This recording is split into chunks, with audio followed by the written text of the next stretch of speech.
Hello everyone, it's Andy here. We're on our end of season break. We'll be back on the 28th of November. However, here's a bonus episode that I recorded with True Crime BNB for Beth's show. So please enjoy, and we'll see you in a couple of weeks.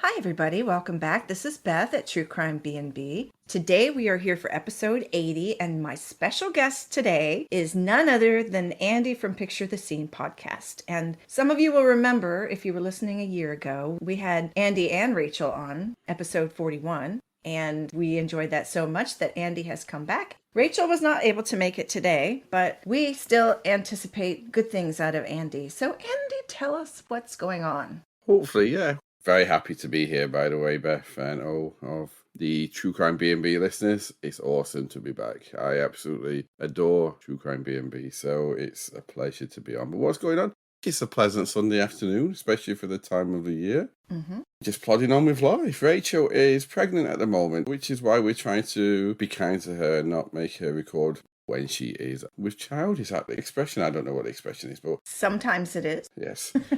So that's why she's not here. She would have loved to be here because I know she loves the podcast, but she is here in spirit, telling me off, making sure I don't misbehave. Well, hello, Rachel. We miss you. Tell my listeners, because I think a lot of them already know you, but there might be a few that have not found you yet. So tell them about your podcast and what your format is. Well, we call it Picture the Scene. So unsurprisingly, we try and picture the scene for our listeners. We try and put you at the scene of the crime. And we try and be as descriptive as possible. We usually concentrate on up to the capture and less on the trial, but that depends on the case.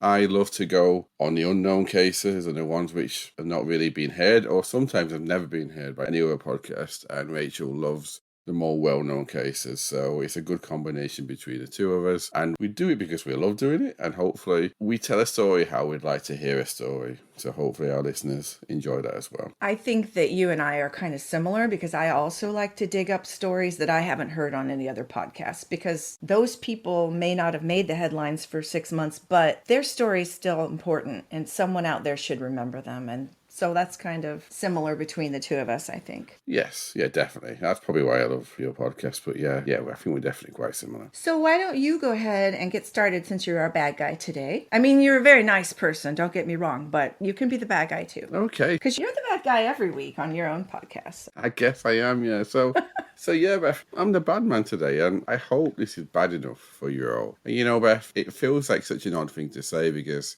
any level of bad should be too much, let alone hoping I'm enough bad for anyone. But hopefully I'm enough bad for everyone today. Well, your point is understood.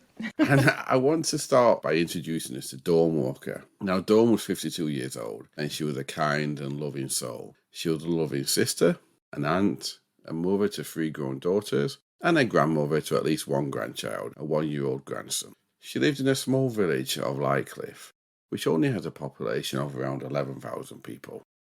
And it's located in the county of Yorkshire, which is in West Yorkshire to be exact. And it's some 3 miles east of Halifax, and people tend to live there who want a quiet, peaceful life, while commuting to work in one of the largest cities of either Manchester, Leeds or Sheffield. So it's very much a commuter town. Dawn was known by all to be compassionate.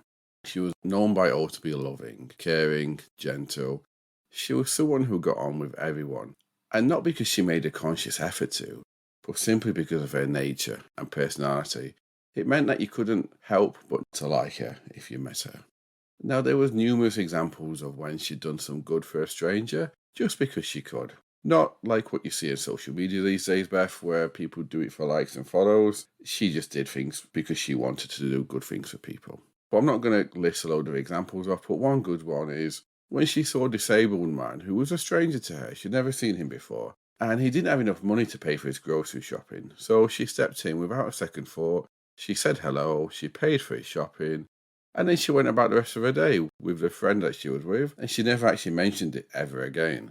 And she didn't even tell the man her name. She just said to him that she'd hope someone would do the same thing for her should the need ever arise. That's a really compassionate thing to do. Exactly. And it wasn't her even showing off her wealth because monetary-wise, she had very little. She worked part-time in a local school as a dinner lady. Do they have dinner ladies over there in the States, Beth? Oh, yeah. Oh. We call them the lunch lady, though. I guess we call dinner lunch. Yeah. Adam Sandler wrote a song about the lunch lady. Oh, okay. That's good to know. Yeah, I don't know about over there, but over here, while obviously ages can differ, when I was at school at least, it was usually older ladies who were always very kind and sweet, ones who loved kids. And while I don't often like to stereotype, Dawn stood at 5 foot exactly in height, and she was very slim build. And given the nature of her personality that I've just described, it's a stereotype that I don't mind giving Dawn because it's not a bad one. She was a stereotypical dinner lady or lunch lady. Right. And I think any British person who's over the age of 30 or 40, when they think of their school dinner ladies, they're probably smiling right now with fond memories of them. And that tells you what sort of person Dawn was. I'm just going to break in for a second here and say some of the lunch ladies in my schools were kind of mean. Okay. And they wouldn't give you extra of anything, and they made you take stuff you didn't want. There's probably a difference between British and American dinner or lunch ladies then. For what I can gather, Dawn usually saw in others what everyone saw in her, and that's kindness. Even if kindness was hard to find in some people. Dawn was known to have struggles with mental health, but she did her best to not let them impact her life more than they needed to. But I'd like to take you now to a day that should be pure happiness for Dawn. It was the 27th of October. It was a Wednesday in 2021, and it was Dawn's wedding day. She was getting married at a local registrar office in Brighouse to a Thomas Nutt. Now, Thomas was 44 at the time of the wedding, and he'd been with Dawn for 3 years already. And how old was Dawn? Dawn was 52. Okay. Even though it should have been one of the happiest days of her life so far, Dawn was having some doubts. Should she really marry Thomas? She told her daughter Kira on her wedding day that she wasn't sure if she should go through with it. And then she messaged one of her close friends via text message asking her if she should just run. Oh, wow. That's a big red flag right there. Holy cow. It is. It is. But despite having her doubts, and sometimes, it's quite common for one or both sides in a couple to have doubts on the wedding day because it is a big commitment after all. It is, but to say, should I run? That's kind of that's a little more than I think most people think on their wedding day. Yeah, it probably is. Yeah, you'll see why coming up. But, okay. But yeah, despite her doubts, she decided to go ahead with her wedding after all. And I think what's testament to Dawn's personality, that even on her wedding day, she decided that she wanted to do things her own way, and she ignored the standard and customary white wedding dress, and she decided to wear a beautiful red wedding dress.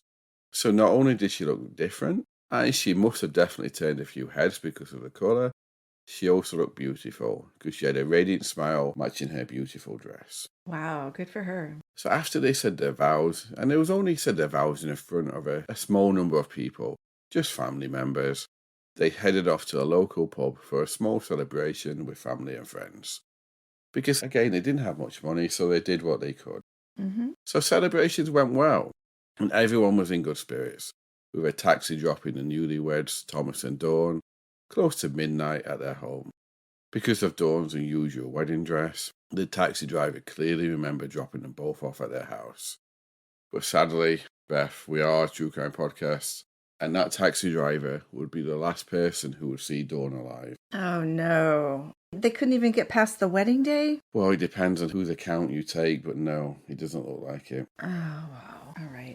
So what follows next is factual to the best of my ability, but when I move to opinion of either the police or the justice system or the perpetrator, I'll let you know, just so you know what's coming from where. All right. So let's start with how Dawn died. It's widely accepted by both the police and the judge at the eventual trial that Dawn did die that night, on her wedding night. What we do know is that Dawn and Thomas got into a fight that night, and that Thomas attacked Dawn. We know that Thomas beat Dawn savagely around her head, causing multiple serious injuries as a result. And once he had done that, he used his hands to strangle her, with such force that it fractured the thyroid cartilage in her neck. Wow. And this is somewhat corroborated by noises neighbours heard, because at first they heard arguing, then somewhere later they heard thudding noises. Now these noises are now believed to be when Thomas was dragging Dawn's body down the stairs after he had killed her. Oh, that's horrifying. Yes, it gets worse, unfortunately. Once Dawn's body was down the stairs, Thomas shoved her body in a cupboard in the kitchen in the home that he shared with Dawn. So the following morning, a few unusual things happened, which was argued pointed towards Dawn already being dead that morning. Firstly, she was not answering text messages from her daughter, something that she never failed to do. The pair had a very close, loving relationship, so she always responded straight away to her daughter. And secondly, neighbours saw Thomas hanging freshly washed clothes out very early in the morning, and we're talking around 5 or 6 a.m. So this was unusual because that was not a time of day that Thomas would even be awake normally, especially if he'd been drinking the night before, which he had been. Right. It was quite common that he drank, so he never woke up early. And secondly, what was more unusual was that he never did any housework at all. Cleaning, cooking, washing clothes, he never did anything. And he was not even shy about letting people know that it was not a man's job to do such a thing. And as such, no one knew him to do anything related to chores around the house. But here he was, hanging out freshly washed clothes. And this was before the sun had even risen yet, so it was still dark outside. And the day after his wedding. Yes, exactly.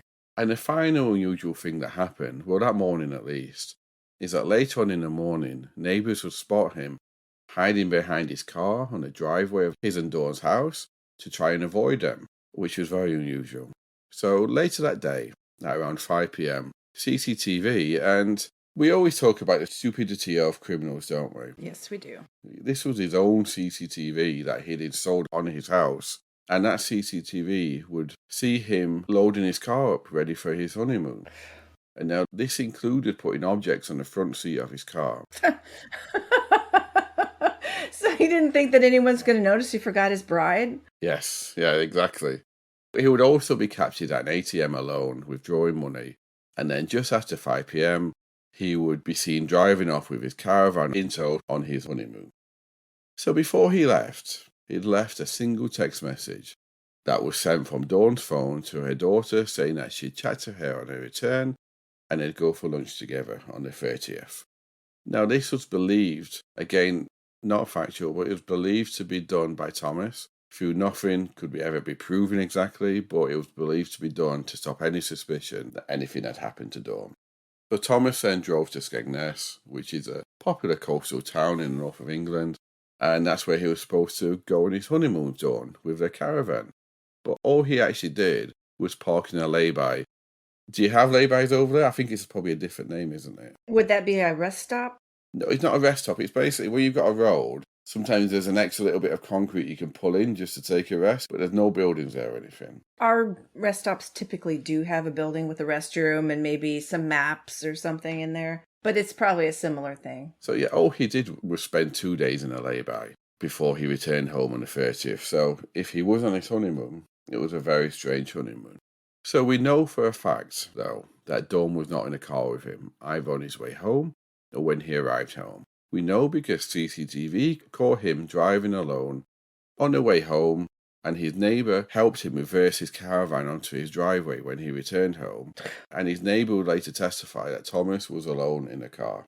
So by this point now, because remember he sent a message to Dawn's daughter, Kira, saying, I'll meet you on the 30th and we'll go for lunch together. Okay. So by this point, Dawn's daughter was trying to contact her, but having received no response, she reached out to Thomas, quite obviously worried. And Thomas would tell her that the pair had argued on their way home from their honeymoon, with the subject of their argument being Dawn's mental health problems. Now, these problems, they were accepted by all, and they were never really revealed. Well, they were kind of in a few tabloid papers, but I don't really want to get into it because it's just speculation. So he told Kira that the pair had argued, and then she stormed out of the house. He said that he would agree to go looking for Dawn with her. So Kira, her daughter, went around to their home, and she would note at a later stage that the house was spotless, as if Dawn had spent a lot of time making it immaculate. Now, this was later believed to have been done on the daytime of the 28th before he went anywhere, the day after he killed Dawn, and to hide any evidence of any violence that had occurred. So when he told the daughter that she had stormed out of the house, was he saying that she had stormed out of the house before the honeymoon, or when they returned from the honeymoon, or on the honeymoon? No, when they returned on the 30th. He said they returned on the 30th that morning, had argued, and Okay. she stormed out of the house. Okay. So he's still claiming that she went with him. And do you know what's especially horrible to think of, though, Beth? Is that while Kira was in the house, before she went out to search for her mom, she was there with her young son, the 1-year-old, and she was in the same room as her mom's body in the kitchen. Oh, no. Yeah, her son's grandmother was hidden in the cupboard and she didn't know. As far as she was aware, she was going to go looking for her with Thomas, her new husband. Now, the thing is, though, when you told me that he packed up the caravan and took off, I thought she was in the camper or that he had taken her body to leave her someplace. But she was actually still in the cabinet. Yes. That's just, oh, good grief. So Thomas then proceeded to go out and search for Dawn with Kira, and knowing full well that she was already dead. When they couldn't find her, which obviously they wouldn't find her, Kira was insistent on contacting the police to report her mother missing. But Thomas kept trying to convince her that it was not necessary. Kira was insistent, though, that the police needed to be involved. So Thomas told her that they should leave it one more night to see if Dawn came home, and if she didn't, he'd go to the police in the morning. And Kira, she reluctantly agreed, hopeful that her mum would come home that evening. Because as far as she knows, her mom's only been missing for one day. Yes, that's still the same day, so yeah. Okay. So once Kira left, it's believed that Thomas put Dawn's body in a suitcase. And now I say believed because he could have done it at any point after he killed her. But it's believed that he did it at that point due to some medical evidence that they found. And to add insult to the disrespect that he obviously felt for Dawn, he had to desecrate her body. He had to break her bones so that she would fit into the suitcase. Oh. Now, his own CCTV, remember, his own CCTV would catch him later that evening, dragging the suitcase that contains Dawn's body down his driveway. And if you really want to see it, a quick Google, you'll find it on many different websites. Now, he would take it less than 5 minutes away.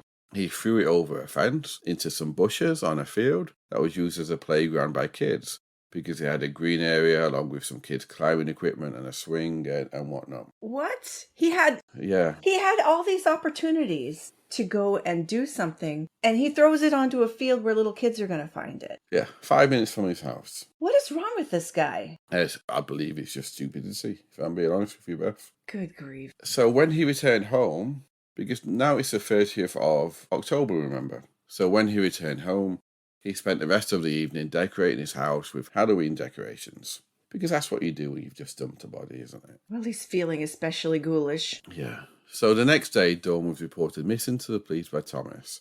And he actually spent an hour with a policeman filling in a missing person report to help them try to find Dawn. Now, in the afternoon, so this is the 31st, the detectives in the local police station would receive a phone call from a solicitor saying that Thomas was on his way in to admit to the murder of Dawn. You're probably thinking, why? After all this trouble, and then he just goes to admit it. Yeah. So this was widely believed not to be done out of remorse, more out of fear that he knew her body would be found, and he realised that he would probably be the main suspect. So he wanted to get ahead of the situation. That's not getting ahead of the situation, you moron. No. Him, not you. Yeah, no, I know. I don't know what to say. It's hard to try and imagine what people's thought processes are. He would tell the police where her body was, and he would say that he dumped it out of panic as he didn't know what to do. He said that the night before, on the 30th, he had gotten into an argument with Dawn about her mental health, and in defense, he'd struck out and killed her by accident. Now, not knowing what to do, he said that's why he then went to dump her body. So, quite obviously, I don't think it's going to take a genius to figure out. He would be arrested on suspicion of murder. So, when the trial came around, he would admit to manslaughter, but not to murder. So, it would go to trial. Now, during the trial, he would stick to the same thing that he told the police, that he had not intended to kill her, and it was an accidental killing, during an argument defending himself. So, it should be manslaughter, which is what he was admitting to. Now, the prosecution, though, they would paint a totally different picture of Thomas. They would argue that rather than this being an accidental killing, it was rather the end product of years' worth of domestic abuse. They would provide witness testimony that Dawn lived in fear of Thomas, that she bowed to his every demand, doing whatever he wanted without question or without hesitation. So now you can probably realise why she was asking her friend, should she run on her wedding day? Well, you see other cases like this where the woman or the person who is being, and we both know that it's not always women who are abused, but a lot of the time, the person who is abused sees the kind or the sweet and the loving side of their abuser sometimes. Yes. And they think, oh, if I can just do what they're asking me to do, if I can just acquiesce to these demands, then he'll be that nice person all the time. And that's just never the case. Yeah, sadly, I think you've got that spot on. Now, the prosecution, they would call as a witness Kimberly Alcock to the stand. Now, Kimberly was an ex-partner of Thomas's. Kimberly had been with Thomas for 10 years, and she was mother to 3 of his children. She would go on to say that the violence began not long after Thomas had served 16 weeks in jail for a road rage incident, that she had given birth to their son a few days earlier before the first lot of violence, and they were actually arguing about what to call their son. So she would say this, and this is a quote: Thomas went into a rage and he started punching me to the head and face again and again. I thought he was going to kill me. Now, does that sound familiar to Dawn's injuries, Beth, would you say? It sounds similar to Dawn's injuries. Yes. So Kimberly went on to say that he took her phone off her so she could not call the police, and then he locked her up in the house so she could not get out. She would then say, he was violent and controlling. He gave me no money, and I felt like I was in prison. He was horrible. I couldn't leave the house. She would then go on to say that how he kept asking her to marry him, but she kept refusing to, quite understandably, and that the violence didn't stop, but she was too afraid to leave him. He even attacked her by throwing bleach over her while she was heavily pregnant with their second child. That's just...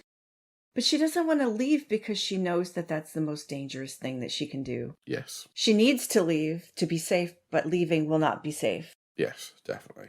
So he ended up having 2 daughters and a son with her, Kimberly. And she would say that he was never interested in his daughters, that he hated women, but that he was obsessed with his son. She would describe the final attack that made her get help. She would say this: I went to bed early with a headache. I was woken up by him throwing tablets at me. He dragged me out of the bed and he started to strangle me. I couldn't breathe. He was pressing hard on my windpipe. I managed to struggle free and run for my life. So again, does this sound familiar to you, Beth? Oh my gosh. When she said he was throwing tablets, is that pills? Yes, because she went to bed with a headache. So he woke her up by throwing headache pills, sorry. Okay, sorry. Yeah, sorry, we call them tablets over here. Well, we do too, but I just wasn't sure because there are other things also that are tablets. Yeah, they are, yeah. I don't know why, but I assume he wasn't happy that she went to bed early. Well, no, because he wants to be in charge of that. Yes, of course. So when she said, she ran for her life, she meant away from him in the house. She couldn't actually get out of the house because he'd locked all the doors. She said that he then stripped her and he bagged up all of her clothes so that it was evidence. But luckily, a neighbour heard her screaming and called the police. Now, I personally think he was clever enough to know I've got to get rid of this evidence. I think he was going to kill her that night. He probably was. But a neighbour heard her screaming and called the police, so he would be arrested for that. And he would be given a non-molestation order, which basically means, I don't know if it's the same over in the States, but in the UK it means it's an order to try and keep people away from someone who they've been abusive towards. Right. Here we call it a protection order or similar things. And I'm surprised he never even got sent to jail for this, but he didn't. But he got given a non-molestation order, which he broke almost immediately.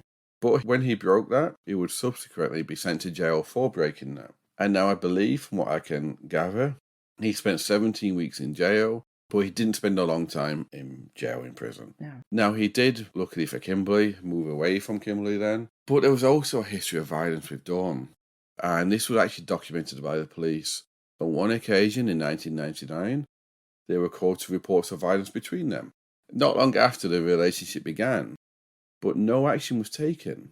Now, to me, if you've got someone who they know has a history of domestic violence against a previous partner, and they've been called out to violence between him and his new partner, why would there be no action taken? It's really strange. I don't know if it's the same there, but if the recipient of the violence doesn't press charges, then a lot of the times nothing is going to come of it. Yeah, that is true. I mean, sometimes they do still press charges, but you're right. Probably was it because she probably didn't want to, but Well, he probably told her he would never do that again. Oh, I've learned my lesson. I'm so sorry, honey. I will never do this again. I guess, yeah, it was the start of his relationship. So he was probably still trying to be nice at that point, trying to fool her. But in September of 2020, so the year before Dawn was killed, the police would be called again. This time, a witness heard Thomas say to Dawn, "I can snap your neck at any point." And what did he end up doing? For those listening, I was actually pointing at my neck for some strange reason then, because I know you can see me doing that. But also, as well as a witness hearing him say that, she had visible cuts to her face and she also had a black eye. So in this instance, they could have carried on with the charges because they had physical evidence he'd been abusive towards her. And he was arrested and he was remanded to go to jail while he was waiting trial. But Dawn would eventually drop the charges, so they decided not to go ahead, and he would move back in with her as soon as he got released from prison. The prosecution argued that this showed a pattern that Thomas inflicted domestic abuse on his partners, that the way in which Dawn died was his usual manner in which he would attack, and the fact that Dawn dropped the charges against him the previous year, along with the witness testimony that she answered his every beck and call, showed that she was in fear of him and that she was a victim of abuse. Yeah. They also used the messages she sent on the wedding day to show that she was scared of him, but ultimately leaving him made her more afraid. Yeah. So Thomas, he would be found guilty of murder, you'd be happy to hear.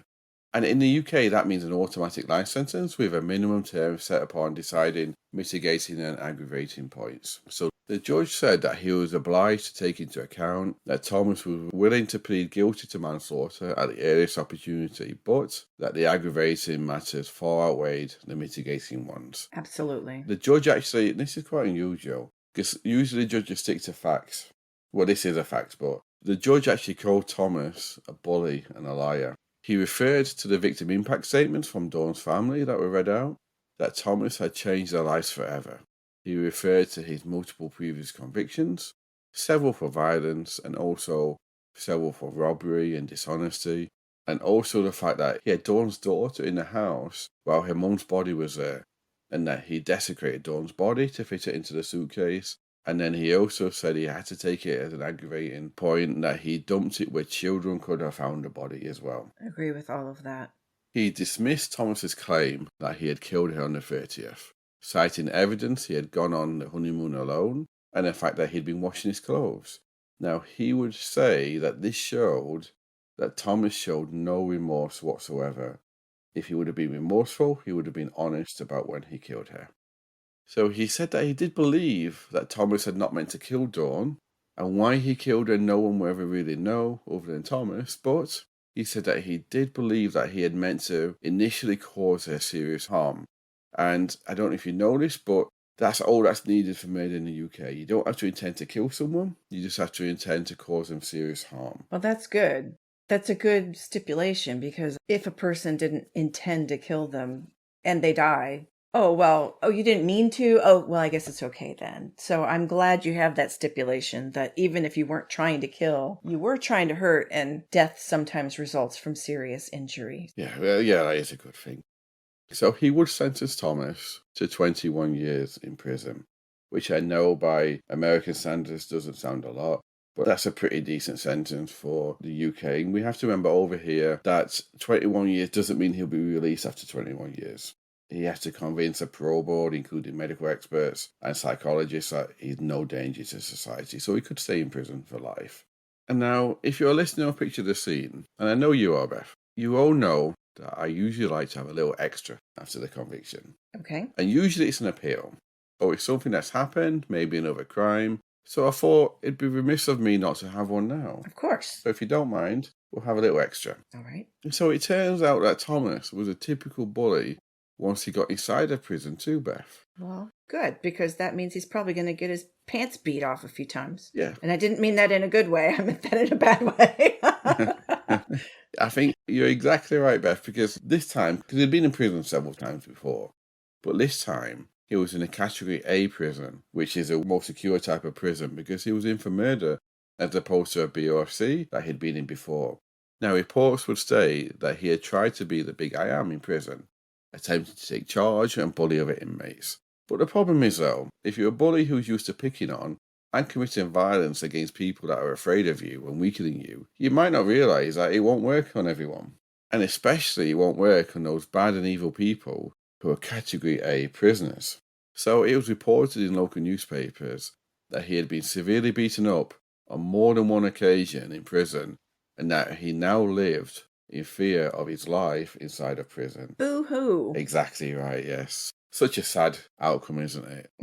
Now, an anonymous quote from someone who worked at the prison he was at would confirm this, and they would also confirm the reason behind it. So right now, he basically is every day in fear because he tried to be the bully in prison, and he realised that he's just a weak man who preys on weak people. He is now the prey. So while I don't condone violence, it doesn't upset me too much that he bit off more than he could chew inside a prison. The theme that you just brought up of predators like him being cowards who prey on people they think are weaker than them, that will come into my story too. So keep that in your mind as we continue forward. But I'm not sorry that he had a rough time in prison because he was an evil, horrible human. And do you know the extra icing on the cake? When they go up for parole, they take into account all counts of violence. It doesn't matter if you were the victim or the perpetrator, because the theory is you'd have had to, in some way, caused or been an active part into why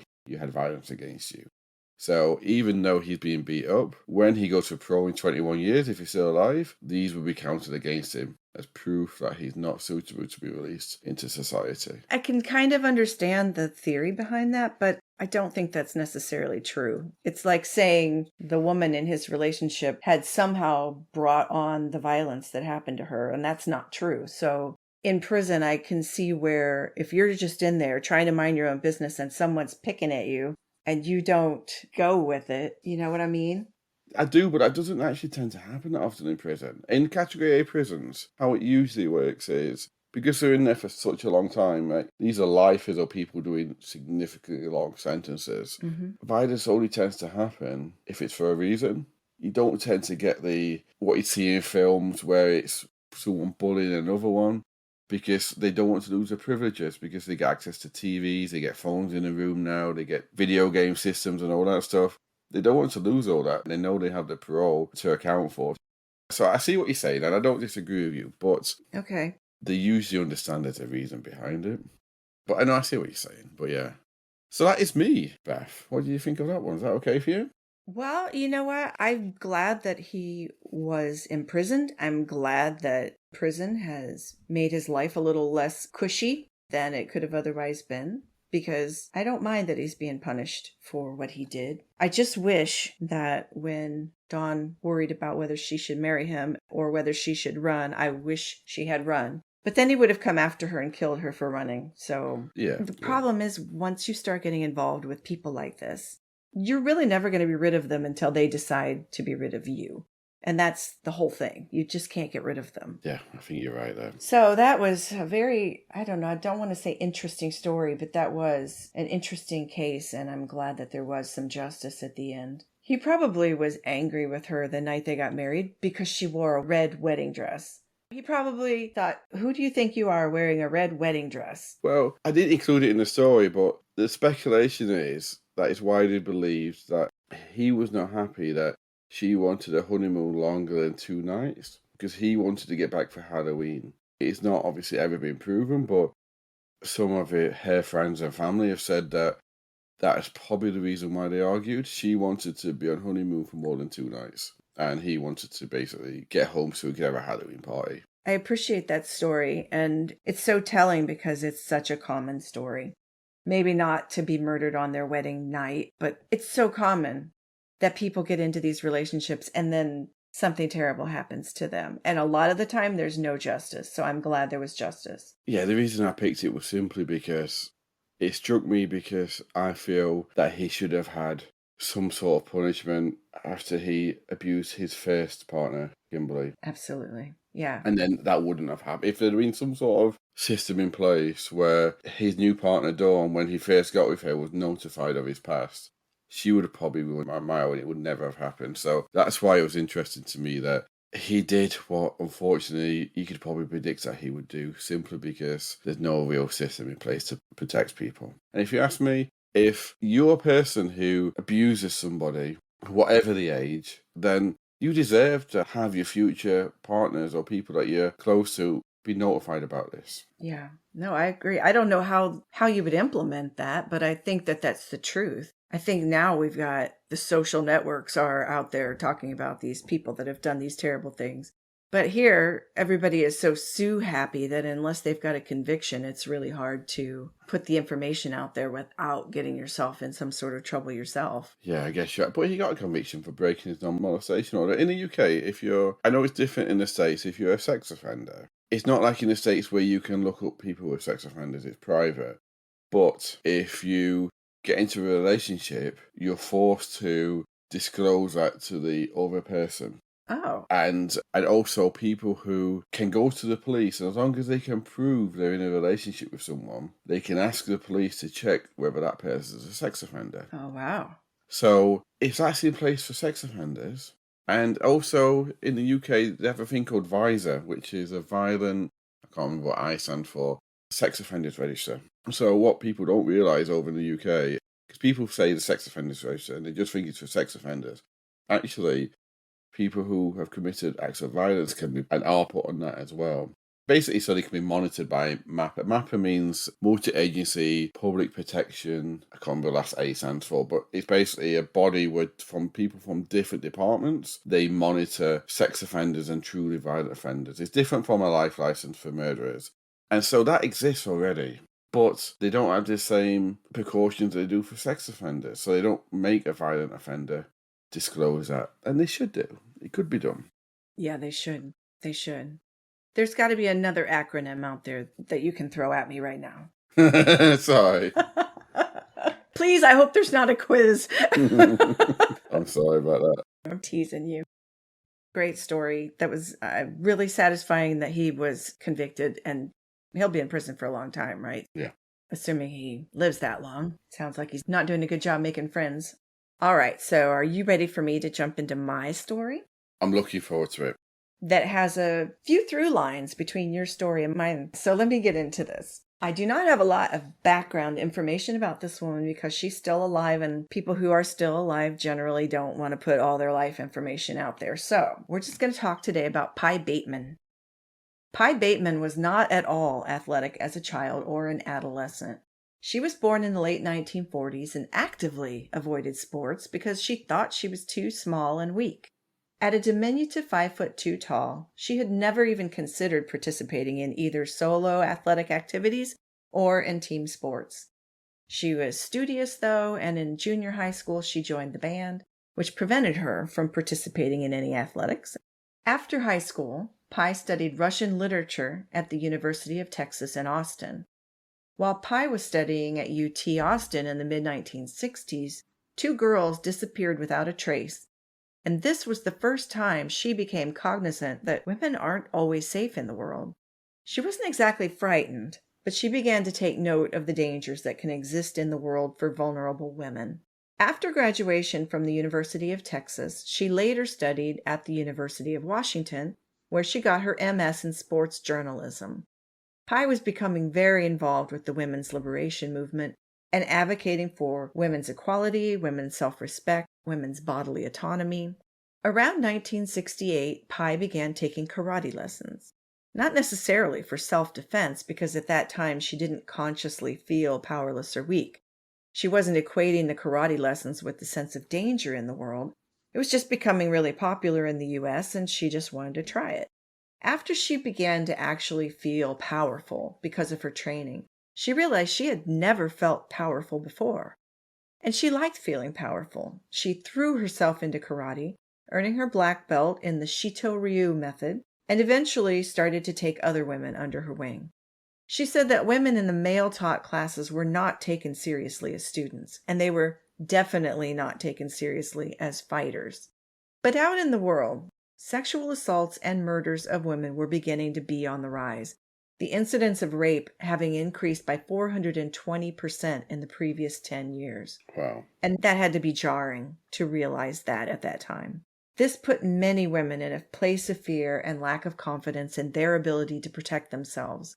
The conventional wisdom in the 1970s was that if a woman were to be assaulted, she should just comply, because making the attacker angry might only cause him to hurt her more. Wow. In fact, a pamphlet issued by the Seattle Police Force and Safeco Insurance suggested that women would do best by sweet-talking and using their feminine wiles to gain the favor of their attackers. My words. That seems ridiculous. Like this, they're coming together, these people in the 40s, saying, what advice can we give women? And then they end up, this is the solution? Just go with it. That was their answer. Yeah. Well, Pi did not agree with this assessment. She became incensed when, during the 1970 Seattle Sky River Music Festival, reports continued to flow out that sexual assaults were rampant there, and no one was being held accountable. Women were being subjected to humiliations and indignities that they seemed to have no control over or recourse for. So in 1971, 24-year-old Pi started her own karate studio, or a dojo, which she called the Feminist Karate Union. It was limited only to women because women in mixed-gender environments are often overlooked and undertaught. Pi wanted women to know they were the focus and to be empowered to speak up, to not feel self-conscious, and to know that they were not only welcome but vital to the dojo. She wanted to saturate them with a different mindset. They did not have to just take and accept whatever some predatory monster decided to do. Many serial killers, but in particular Ted Bundy, had been abducting and murdering women from 1974 until Bundy was finally captured for good in 1978. And this horrible series of crimes from all of these different killers and terrible rapists really put shock and fear into many women, particularly into young women who were often his victims and their victims.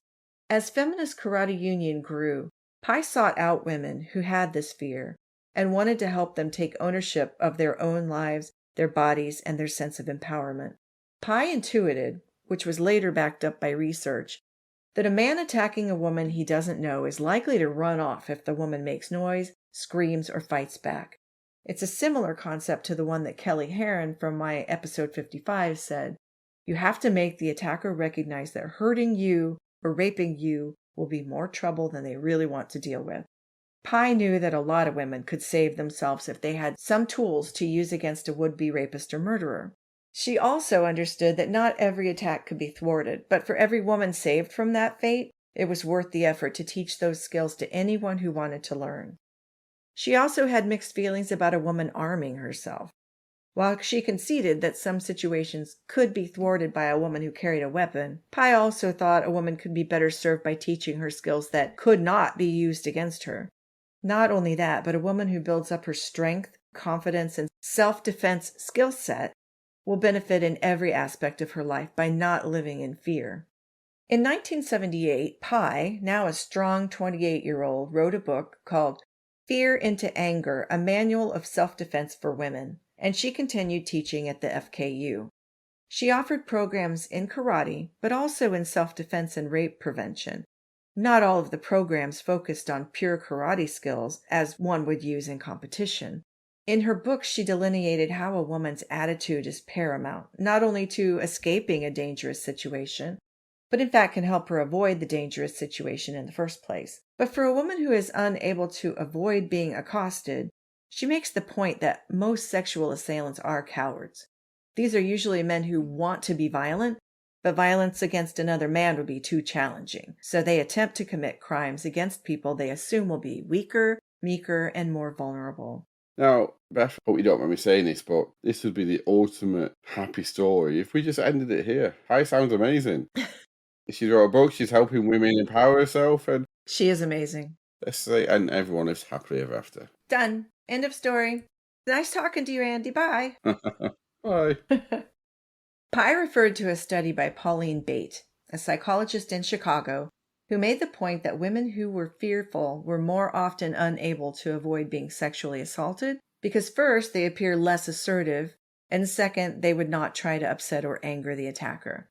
This went against the early 1970s thought that when confronted, you should just go along and comply. But the study showed that women who turned that fear into anger were more likely to escape the situation. It was not a common opinion that women even had the right to defend themselves, let alone the responsibility. Many women of the time would hesitate to injure or knock out an attacker, even if they were trying to rape or kill her. Pye was a proponent of the methodology espoused by Pauline and Paula Short, who co-wrote a self-defense manual called Fight Back, in all caps, and which went counter to most of the conventional thinking of the time. So Pye set out to teach women how to turn that fear of rape, of injury, of death, of mutilation into anger. How dare you try doing this to me? But the only way to create an immediate anger response rather than just a fear response is to practice the responses. The only way to have the muscle memory of a physical response without having to sit and think it through is to practice and practice and practice. Running through drills for all the typical scenarios would make it second nature to execute an anger response rather than to dissolve into a fear and panic response. So much so that even a different, unpracticed scenario would put the women's skills at the forefront and not leave her in that panic. Pye knew that a woman being attacked couldn't use clean karate methods to save herself, because fighting by the rules would put the woman at a disadvantage. If a man has attacked a woman, the woman not only can fight dirty, she must fight dirty to save herself. She taught about the vulnerable spots to hit an attacker, the eyes, the groin, anywhere soft on the body. She taught how to exploit those spots to advantage and to have the self-confidence to follow through. Pye founded another organization, Alternatives to Fear, in 1975, and this produced self-defense seminars based on the concepts that she had laid out in her book. Pye was making a difference in how women viewed the idea of being attacked or assaulted. The women she taught learned how to be strong and carry themselves with a confidence that would dissuade a lot of these cowardly attackers from even approaching an assertive woman in the first place. But they also learned how to vocally and physically respond if they were unable to avoid the predatory attackers. Pye also used her writing skills to co-write a pamphlet with Gail Stringer called Where Do I Start? A Parent's Guide for Talking to Teens About Acquaintance Rape, which focuses not only on what girls should do to avoid being raped, which is still the major concept that you see regarding that even today, but more on teaching boys how to foster a healthy attitude towards sex and to develop independent thought, making them less impressionable regarding peer pressure to score with or without consent. The goal was to get boys to take responsibility for their own bodies and their own actions, and this would be to the benefit of all people. Well, by 1984, Pye, now at the age of 37, had been running the Feminist Karate Union for 13 years. Hundreds of women had learned under her tutelage, gaining strength, gaining skills, gaining confidence. Some of her former students had gone on to teach at the dojo themselves, bringing full circle the village mindset that looking out for and supporting other women was every woman's responsibility, because leaving their safety to men hadn't worked and just wasn't realistic. On a beautiful spring day, on May 25th, 1984, Pye had just had a normal day, running some errands, then stopped by the dojo to let some students in for practice. Then she headed back to her house. She had some plans to attend a folk music festival, and her friend was going to pick her up soon. She just needed to run inside to clean up a little and maybe change her clothes. As she stepped up onto her deck to go into the house, a man who had apparently been hiding behind a knee wall next to the deck was instantly behind her. He swung his arm out and around her neck and then used the other hand to quickly slash at her eyelids, a tactic he was using to effectively blind her with her own blood. Then the knife was down at her throat, and Pye knew this could be the end. Knowing that her choice was to injure her hand or let him have access to cut her throat, she managed to slide her fingers and hand up between the blade and her throat, all the while consciously aware that the blade was slicing into her skin. She wanted to tuck and roll out of his grasp, but he was too large. His grip on her was too strong. Remember, she's 5'2". She's tiny. Pye innately instituted 3 strategies. Make enough noise to scare him away or to attract help, to physically get away from him, or to just keep fighting until her friend arrived to pick her up for the folk music festival. She yelled, hoping to get the attention of neighbors, but no one heard her shouts. She managed to kick backwards to hit him in the groin, and he collapsed but forward, knocking her down with him. Pye continued fighting him, knowing that thing that she had told her students for years. Most men who attack women they don't know will run away if you scream or fight. But he wasn't running away. In Pye's words later, she said, "My personal experience stands counter to the research. He was at the upper end of the violence scale." In other words, this attacker was intent on killing her, and her fighting him didn't immediately faze him. But she still had work to do. She wondered briefly if all the work she had done to train women to protect themselves might still not be enough. But she had spent over a decade strengthening her mind and her body, and Pye was not giving up. The man grabbed her back up off the ground after they had fallen down together and forced her into the back door of her home. She knew that being in an enclosed place meant it was unlikely anyone would hear her at all. He raised the knife back up to her throat again, intending to cut her throat, and Pye, knowing the consequences of not acting were many times worse than whatever injury she might receive, put up her left hand again and grabbed the knife blade. Her life depended on it. She felt it cutting into her, but she used the strength and discipline she had developed through her karate practice, along with her sheer will to live, to grab it away from him and throw it down to the floor. The man reached down and retrieved the blade without taking his hold off of her, and when he came back up, he sliced her face. Pye has no memory of any pain from that. She continued fighting him, kicking him, and punching every time she was able to get a hand or a foot out of his control. She kicked him in the groin again, buying herself more time. Her consciousness was beginning to fade. She had been fighting her attacker, in her foggy estimate, for between 15 and 30 minutes. She really wasn't sure. And every second of that was a physical and mental battle. She was determined he would not win, even though she was starting to gray out and get fuzzy with her consciousness. She didn't at the time understand exactly what had happened, but suddenly her assailant bolted. He fled because he heard Pye's friend's car stop behind the house. Her friend had stopped the car, looked up at the porch, and saw all the blood from Pye's cuts. Not knowing how badly her friend might be hurt, and knowing Pye might need more help than she could give her, the friend quickly drove off to find a phone and called for help. Remember, it's 1984, so that's the only option. She returned to the house, and the police and ambulance arrived. Pye spent 13 days in the hospital. She had to have very delicate surgery to repair her sliced eyelids. She had other cuts on her face that had to be repaired. She had surgery to relieve pressure on her brain from the swelling that resulted from a 30-minute-long rain of blows causing her head trauma. It turned out it was over 30 minutes. It was not the 15 to 30 that she had originally thought.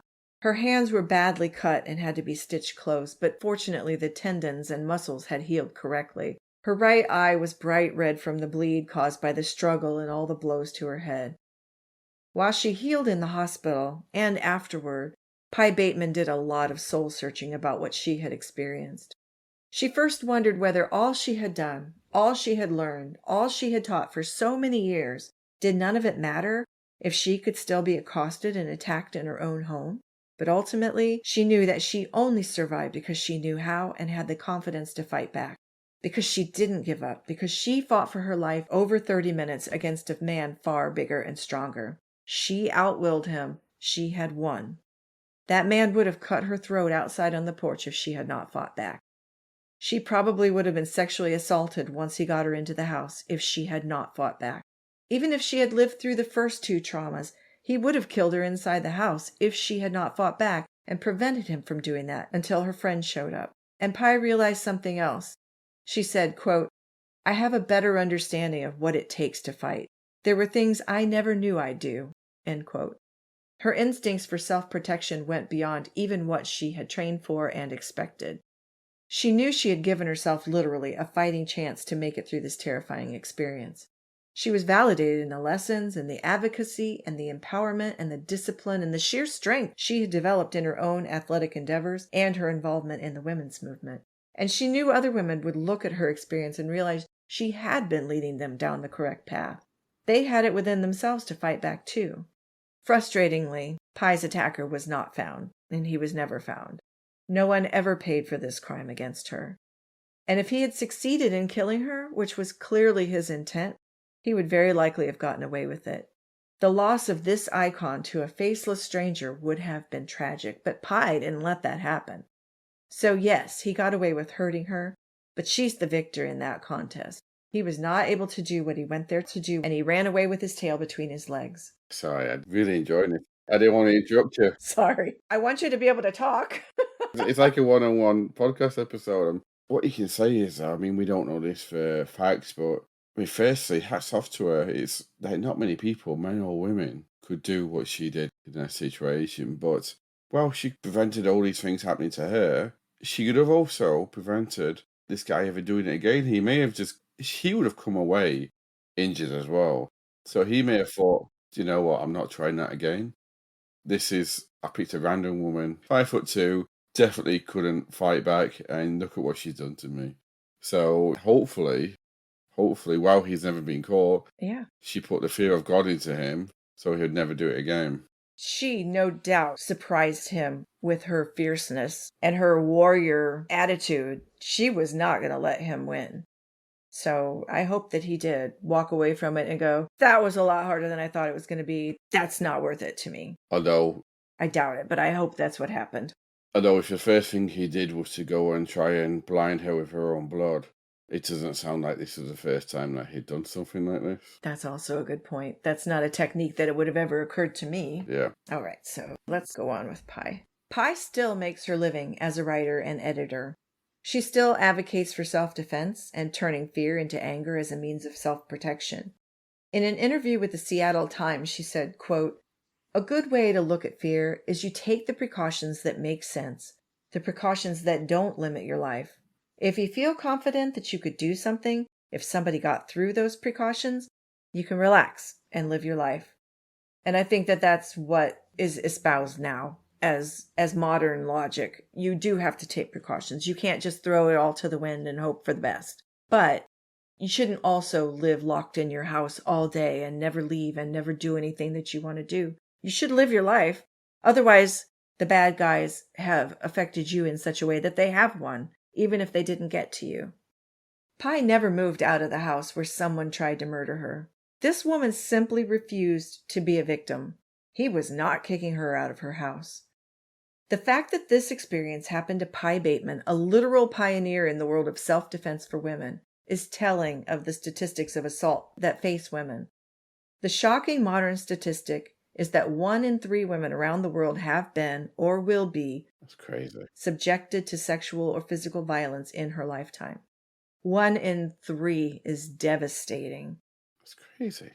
Think of all the women you know and realize that's 1 out of every 3 women that you know. Ideally, every woman, and actually every man, should take the steps to learn self-defense mechanisms. But some people organically walk with a confidence that doesn't make them appear to be a victim. They look people in the eye. They don't let others roll over them. They recognize when someone is testing their boundaries and they call them on it, shut it down before it becomes physical. But not everyone is built that way without working on it. So Pi Bateman was revolutionary. She was 24 years old and she knew the bullshit women were facing was wrong. She knew there had to be a better option. She knew she could help women's lives in preparation be better for the terrible event that might one day happen to them. And that's exactly what she did. She saw a problem and she womaned up and offered another way. I was reading comments about the Feminist Karate Union, which also opened up to children's classes at the end of the 1970s. And every single comment stated that this place, this mindset, this group of people had been life-changing. But what would have happened to that mindset had Pi Bateman not been able to save herself? How many people might have thought, well, if Pi, a black belt, a renegade, a complete badass, couldn't save herself, how could I possibly do it? And I suspect that some of that was in her mind. I think Pi Bateman had such a belief in this empowerment movement for women that she wasn't only fighting that fight for her own life. I think she was fighting for all the women. I think she knew what happened to her would be held up for everyone to see, and she needed them to know it worked. It can work. She did it. Discipline and strength of mind and body saved her, and it might save them one day too.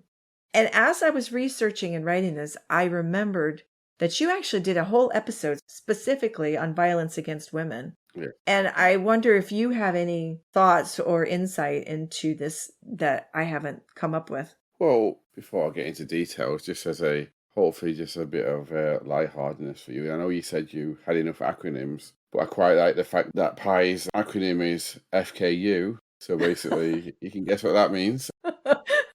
That's quite appropriate. But I think you have to take your hat off to her because let's go up until the point she was attacked. So everything before that point, not only did she do all these things and decided this is what needs to happen and this is how I can help women, you got to remember it's not just a case of, especially in that time, even nowadays, but especially in that time, I'm going to do this so I'll get it done. She would have had so many different barriers and so many different obstacles because people would have been like, this is stupid. Why are you doing this? Or, Right. and people wouldn't have been accepted and people wouldn't have been there to help. So hats off. They would have said the police told us that we should just Yeah. go Yeah. along so that they don't hurt us more. If this little 24-year-old is saying one thing and the police are saying something else. Exactly right. And I would just say that it's sad that we have to live in a society where you have to teach people precautions. But even nowadays, you see in the news where they go, something big or controversial might happen, and they go, okay, we need to make a change. But sadly, a lot of the time, when it stops being relevant news, nothing ever happens, does it? No, it doesn't. And it goes into obscurity. So you need to know how to act, and also that confidence that you mentioned. They always say that an abuser can pick a victim off at like 50 yards because they can identify someone who's going to be compliant and someone who's going to give in to what they want. And it's the same thing. Even if you have to, the age-old saying, fake it till you make it. I think the key thing is expect it from anyone. That's the thing. A bad man or a bad person is not someone who walks down the street with like love and hate tattooed on their hand, with like tattoos on their face and whatnot. A bad person can look like me and you. So you have to expect it from everyone. What was that woman in the last episode where she had killed her new partner? She just looked like an average person, and she was an absolute monster. Oh, yes.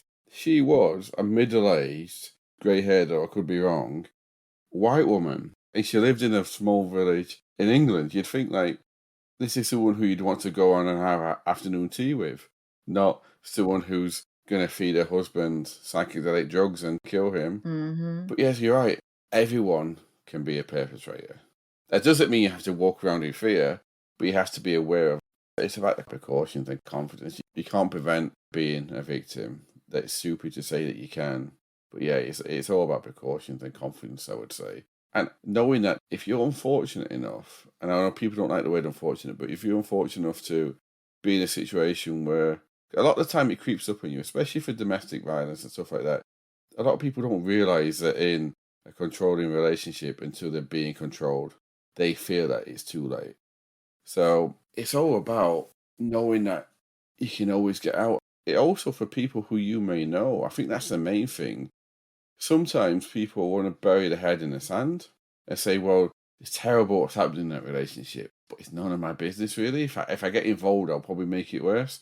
It's like, no, what could be the difference between you getting involved and not getting involved could save someone's life. Even this story with Dawn, her friends and family would give witness testimony that Thomas was controlling, that they knew Thomas, they was in a violent relationship, but nothing was ever done. You know, I mean, I'm not saying there's anything wrong with them, but Yeah. sometimes it's easier to think, well, it's not my business. So, Well, I think what happens sometimes is that the concerned friend or the concerned sister or the concerned parent will go to the abuse victim and say, I will help you. Let's get you out of here. And the person will say, it doesn't happen that often. It's going to be okay in the end. He'll stop. It won't get any worse. But then it always gets worse. It's never going to just stop. It's never going to stop. The only way it's going to stop is if you take that person out of your life permanently. yes. I don't mean this as a victim, but it's an analogy. Once a piece of meat goes bad, it's never going to get good enough to eat again, is it? No. And it's the same with a person. Once a person becomes an abuser, they're not suddenly going to switch off and go, hey, I'll be a nice person again. Yeah, exactly. Oh, I guess I don't have to beat people. I guess I don't have to control people anymore because Yes. now I've flipped the switch and I'm all sunshine and happiness now. Yes, indeed. Wow. I'm sorry if I was really quiet during that, but I was really enthralled. It was like it was a one-on-one podcast episode. I was getting sucked into that, but that's a great story. I've never heard of Pi before, but I'm going to go do a bit of reading later on, and she sounds like an amazing woman. I think she is an amazing woman, and she's been a successful writer and editor. She's got a business where she edits people's manuscripts or theses or whatever, and she's done well for herself considering all of the hurdles that she jumped early on when people were telling her that what she was doing was silly. And she was like, well, I don't care. I'm doing it anyway because it needs to be done. And she did it. She really opened up a lot of very healthy stuff for a lot of women who otherwise wouldn't have had access to that. So I love pie. Definitely. And not just the, like cherry pie, which is my favorite, but Definitely. Pie Bateman is a hero. So, all right. I think that we have reached the end of episode 80, Andy. Do you have any final statements or comments or anything you want to throw out there? Just thank you, Beth. Just thank you for having me on here. I am truly a fan of yours. And ditto. I know we have listeners who are podcasts and we have listeners who don't. For the people who listen to this who are not podcasters, understand that what Beth does, she puts the effort in, the research, the writing, the editing, and the editing is a nightmare. Just so we can have like 40 minutes, an hour of quality output. Like, thank you. And thank you on their behalf. Well, what a thoughtful thing to say. Thank you, Andy. That was just really nice to hear. But you do the same. So it's not like I'm riding it on my white horse saving the day. All of us who podcast have the same tasks that we have to do. There are some who don't edit, but I don't understand how that's possible. No, I don't know. I don't know. Grandem. So if you are not already following Andy, if you're not already following Picture the Scene, tell them where they can find you. You can find us wherever you listen to True Crime BNB. Just search for Picture the Scene podcast and you will find us. If you go onto social medias, Picture the Scene podcast, or our handle on most of the social medias is ScenePod. That's SCENEPOD. And yeah, you'll find us.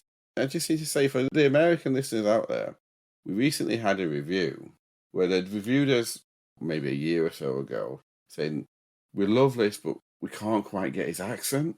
It's too hard, he mumbles too much. And yes, I mumble too much. And yes, my accent is not the easiest, but they recently updated their review saying, now we've got used to his accent, we understand him, and we absolutely love the show. So what I say is, give us a chance and probably start from the latest and work your way backwards. Like our very first episode, absolutely, like the sound is terrible. So Same for me. Start at the latest and yeah. If you're brave enough, work your way back until you can't take it anymore. What part of the country is your accent from? Because I can't figure it out. I'm from Yorkshire. Our story is from West Yorkshire, but I'm from South Yorkshire though. Like I've lived in many different counties in the UK, and also I've lived in Spain, I've lived in Gibraltar, I've lived in Asia, and now I've lived in Ireland for 9 years. So I'm a bit of a mongrel, my accent nowadays. But no, it's a Yorkshire accent. I'm a mongrel too. Sometimes I throw out a y'all or a fixin' to. Nothing wrong with that. All right. Well, I really appreciate you being here. I think you brought us a great story today, and I appreciate you very much for going to the trouble. I know that guesting on my show is not the same as guesting on other people's shows where you just get to sit there and listen. Nobody gets a free ride. Back in the 70s, the hitchhikers, if you wanted to hitchhike, the driver would say, gas, grass, or ass. Nobody gets a free ride. I've never heard of that, but fair enough. All right. Thank you, Andy. This has been great. And everybody, this is the end of episode 80 at True Crime BNB. Go find Picture the Scene, please. You're going to love them. And if you are enjoying what we're doing here, please give us a rating and a review. And that's the end. Thank you. And I'll see you in a couple more weeks. Great. Thank you. Bye, all. Bye.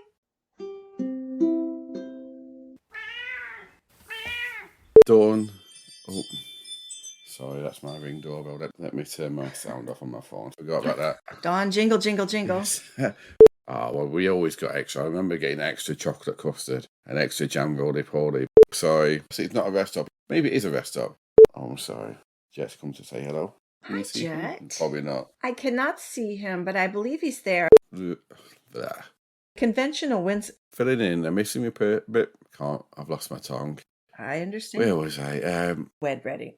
I thought that this was September that they got married. Was it October? Did I say September? No, I don't know. I may have made it up in my head. if I go through and you accidentally said September, I will ask you to send me an October voiceover. Do that. Yeah. I'll just say now October the 27th. But yeah, I'll send it to you. But no, you probably said it right, and I just didn't listen because sometimes I'm an airhead. Well, thank you, Andy. You froze. Are you hearing me? You've frozen. Are you there? Yeah, I'm here. You froze up also, but I don't remember what you were saying because I was alarmed that you had frozen. I guess we followed a theme without meaning to. Bailey and I used to do that too. You've turned into such a sweet daughter. I am, yeah. I'm probably quite a lot hairier than her, but yeah. Ouch. I about lost my headphones over that one. It's true because I was in the band and I wasn't in any athletics. Not that those two things are related. I was just not athletic. Self-defense skill set. That's a lot of S's. She had spent a decade. Sorry, I don't know what that meant. My sentence is not a sentence at all. Okay, making me think on a Sunday afternoon here. Sorry. And this is to listeners, not to Andy. It wasn't a tale. That's fiction. Did you want to say something? I guess, yeah, I don't know. I'm not going to go there. Let's not go there, Beth.